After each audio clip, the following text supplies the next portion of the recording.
Hello students, welcome back to লুকফুস tutorial blog. আজকে আমরা শুরু করতে যাচ্ছি আরও একটি ভিডিও এবং আজকের ভিডিও থাকবে ক্লাস 7-এর সোশ্যাল সায়েন্সের 2 নম্বর চ্যাপ্টার অর্থাৎ পৃথিবীর অভ্যন্তর ভাগ। আজকের ভিডিও মূলত প্রস্তুত করা হচ্ছে আসন্ন গ্রেড 4 এবং গ্রেড 3 এক্সামের জন্য। এমসিকিউ টাইপের প্রশ্ন থাকবে 21টি প্রশ্ন এবং প্রত্যেকটি প্রশ্নের সঙ্গে 4টি অপশন থাকবে এবং এর থেকে সঠিক উত্তরও দেয়া থাকবে। তো প্রথম থেকে শেষ অবধি আমার সঙ্গে থাকবেন এবং প্রত্যেকটি প্রশ্নের সঠিক উত্তর জানার চেষ্টা করবেন। চলুন শুরু করা যাক।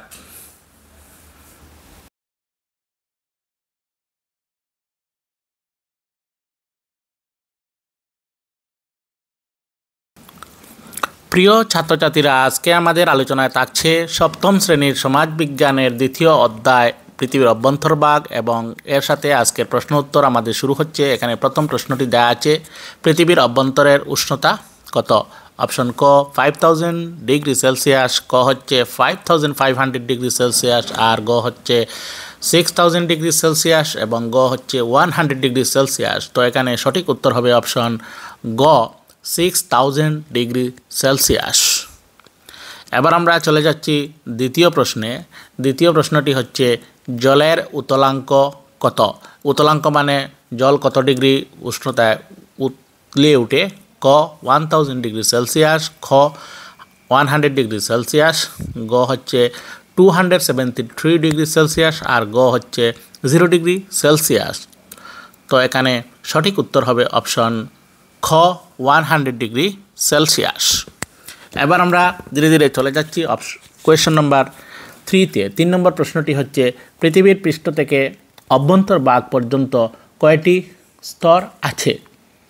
অপশন ক 1টি, অপশন খ হলো 2টি, অপশন গ হচ্ছে 3টি, আর অপশন গ হচ্ছে 4টি।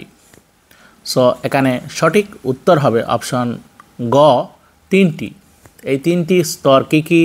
যেমন প্রথমে আছে ভূত্বক, যাকে ক্রাস্ট বলা হচ্ছে, তারপর হচ্ছে গুরুমণ্ডল বা মেন্টেল, এবং 3 নম্বর স্তরটি হচ্ছে কেন্দ্রমণ্ডল, যাকে কোর বলে।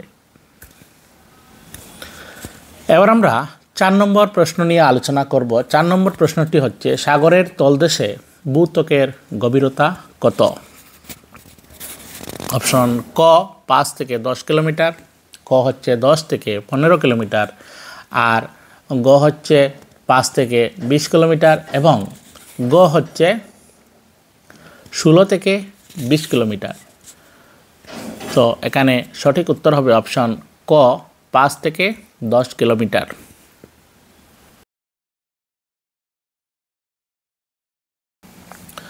এবার আমরা আলোচনা করব 5 নম্বর প্রশ্ন নিয়ে। 5 নম্বর প্রশ্নটি হচ্ছে ভূত্বক স্তরটি কোন প্রকার শিলার দ্বারা গঠিত? ক পাললিক শিলা, খ হচ্ছে গ্রানাইট শিলা, আর গ হচ্ছে বেসল্ট শিলা এবং গ হচ্ছে উপরের কোনোটি নয়।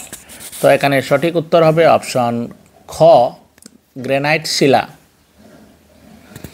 তারপর আমরা আলোচনা করব 6 নম্বর প্রশ্ন নিয়ে। 6 নম্বর প্রশ্ন হচ্ছে শিয়াল স্তরে থাকে যে ধাতুগুলো, অর্থাৎ শিয়াল স্তরে কোনগুলো ধাতু থাকে? এখানে ক হচ্ছে অ্যালুমিনিয়াম এবং ক্লোরিন, খ হচ্ছে সিলিকন এবং ম্যাগনেসিয়াম, গ হচ্ছে অ্যালুমিনিয়াম এবং ইউরেনিয়াম, আর গ হচ্ছে সিলিকন এবং অ্যালুমিনিয়াম। তো এখানে সঠিক উত্তর হবে অপশন ঘ সিলিকন এবং অ্যালুমিনিয়াম।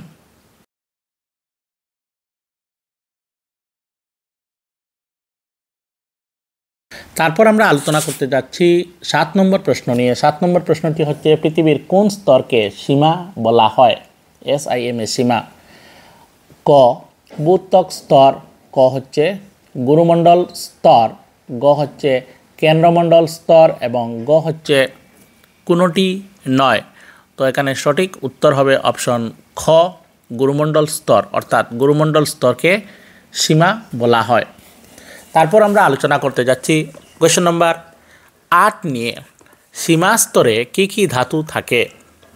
ক হচ্ছে সিলিকন এবং ম্যাগনেসিয়াম, ক হচ্ছে সিলিকন এবং অ্যালুমিনিয়াম, আর গ হচ্ছে অ্যালুমিনিয়াম এবং ইউরেনিয়াম, আর গ হচ্ছে সোডিয়াম এবং পটাশিয়াম।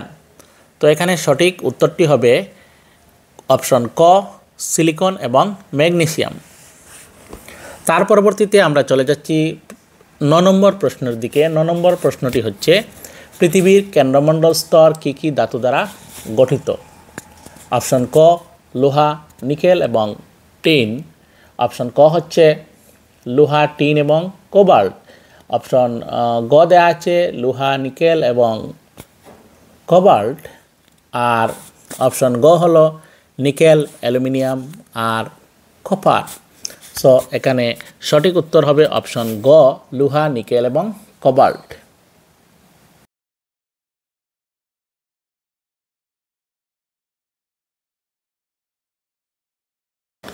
এবার আমরা 10 নম্বর প্রশ্নটি আলোচনা করতে যাচ্ছি। 10 নম্বর প্রশ্নটি হচ্ছে পৃথিবীর কেন্দ্রমণ্ডলকে কি বলা হয়? ক, নিফে, NIFE। ক হচ্ছে শিয়াল, SIAL। আর গ হচ্ছে সীমা, SIMA। এবং গ হচ্ছে নিকেল। সো এখানে সঠিক উত্তর হবে ক, নিফে। তারপর আমাদের আলোচনায় থাকবে 11 নম্বর প্রশ্ন। এই 11 নম্বর প্রশ্নটি দেওয়া আছে পৃথিবীর অভ্যন্তরভাগে থাকা গলিত উত্তপ্ত পদার্থকে কি বলা হয়? অপশন 4টি আছে এখানে। প্রথম অপশনটি হচ্ছে গ্রানাইট, খ হচ্ছে ম্যাগমা, গ হচ্ছে লাভা আর গ হচ্ছে গেব্রু। সো এখানে সঠিক উত্তর হবে অপশন খ, ম্যাগমা। তার পরবর্তীতে আমাদের আলোচনায় থাকবে 12 নম্বর প্রশ্ন। 12 নম্বর প্রশ্নটি হচ্ছে ম্যাগমা পৃথিবী পৃষ্ঠের বাহিরে বেরিয়ে এলে তাকে কি বলা হয়? অপশন ক, বেথলিপ। অপশন ক হচ্ছে বেসল্ট। অপশন গ হচ্ছে চুন এবং অপশন গ হচ্ছে লাভা। সো এখানে সঠিক উত্তর হবে অপশন ঘ, লাভা। তার পরবর্তীতে আমরা চলে যাচ্ছি কোয়েশ্চন নাম্বার 13 আলোচনার জন্য। কোয়েশ্চন নাম্বার 13 হচ্ছে পৃথিবীতে সর্বপ্রথম সৃষ্টি হওয়া শিলা কোনটি? ক, রূপান্তরিত শিলা। খ, আগ্নেয় শিলা। গ হচ্ছে পাললিক শিলা। আর আরেকটি শিলা আছে অপশন ঘ, যেটা উপরের সব কয়টি। তো এখানে সঠিক উত্তরটি হবে অপশন খ, আগ্নেয় শিলা, যা পৃথিবীতে প্রথম সৃষ্টি হয়েছিল। তারপর আমাদের আজকের আলোচনায় থাকবে প্রশ্ন নম্বর 14। লাভা থেকে যে শিলার জন্ম হয় তার নাম কি? অপশন ক, অন্তর্বেদী আগ্নেয় শিলা। অপশন খ হচ্ছে বহির্বেদী আগ্নেয় শিলা। আর অপশন গ হচ্ছে পাললিক শিলা। ঘ হচ্ছে রূপান্তরিত শিলা।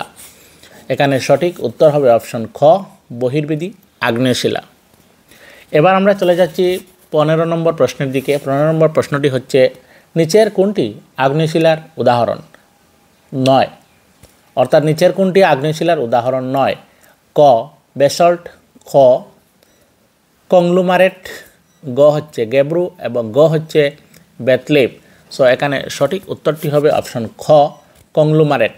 কংগ্লোমারেট আগ্নেয় শিলার উদাহরণ নয়। এবার আমরা আলোচনা করব 16 নম্বর প্রশ্ন নিয়ে। 16 নম্বর প্রশ্নটি হচ্ছে পাললিক শিলার অপর নাম কি? এখানে 4টি অপশন দেওয়া আছে। প্রথম হলো ক, প্রাথমিক শিলা। খ, রূপান্তরিত শিলা। গ হচ্ছে স্তরীভূত শিলা এবং গ হচ্ছে গ্রানাইট। সো এখানে সঠিক উত্তর হবে অপশন গ, স্তরীভূত শিলা। অর্থাৎ পাললিক শিলাকে স্তরীভূত শিলা বলা হয়। তারপর প্রশ্ন 17 নম্বর প্রশ্ন হচ্ছে নিচের কোনটি পাললিক শিলার উদাহরণ নয়? এখানে 4টি অপশন দেওয়া আছে। প্রথম ক, কয়লা। খ হচ্ছে গ্রানাইট। গ হচ্ছে কংগ্লোমারেট আর গ হচ্ছে চুনাপাথর। সো এখানে সঠিক উত্তর হবে অপশন খ, গ্রানাইট। অর্থাৎ গ্রানাইট পাললিক শিলা উদাহরণ নয়। তারপর আমাদের আলোচনায় থাকবে কোয়েশ্চেন নাম্বার 18 অর্থাৎ 18। নিচের কোনটি থেকে মার্বেল পাথর তৈরি হয়েছে? 4টি অপশন দেওয়া আছে। প্রথম ক হচ্ছে মাইকা। ক হচ্ছে গ্রানাইট। গ হচ্ছে চুনাপাথর আর গ হচ্ছে এখানে বালি পাথর। সো সঠিক উত্তর হবে অপশন গ, চুনাপাথর। চুনাপাথর থেকে মার্বেল পাথর তৈরি হয়েছে। এবারে আমাদের আলোচনায় থাকবে প্রশ্ন নম্বর 19। কোন প্রকার শিলায় জীবাশ্ম পাওয়া যায়? ক পাললিক শিলা, ক হচ্ছে রূপান্তরিত শিলা, গ হচ্ছে আগ্নেয় শিলা, আর গ হচ্ছে ক এবং গ অর্থাৎ পাললিক শিলা এবং আগ্নেয় শিলা। সো সঠিক উত্তর হবে অপশন ক পাললিক শিলা। তারপর আমাদের 20 নম্বর প্রশ্নটি হলো সবচেয়ে কম কাঠিন্যের খনিজ হলো, অর্থাৎ সবচেয়ে কম কঠিন খনিজ কোনটি?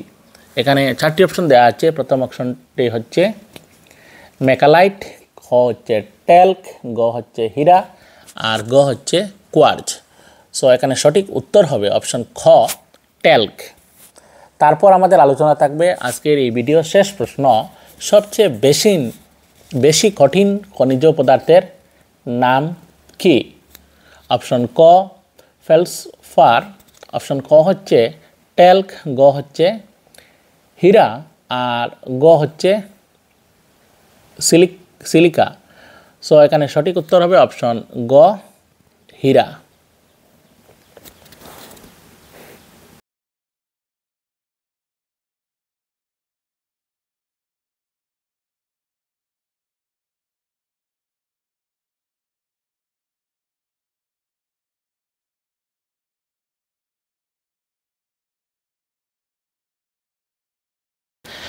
সো প্রিয় ছাত্রছাত্রীরা, এই ভিডিওটি যদি ভালো লেগে থাকে এবং পরীক্ষার কাজে আসে তাহলে ভিডিওটি অবশ্যই শেয়ার করবেন, লাইক করবেন এবং পেজটিকে ফলো করে রাখবেন এবং অন্যান্য বন্ধুবান্ধবদেরকেও পেজের কথা বলবেন। সবাইকে ধন্যবাদ।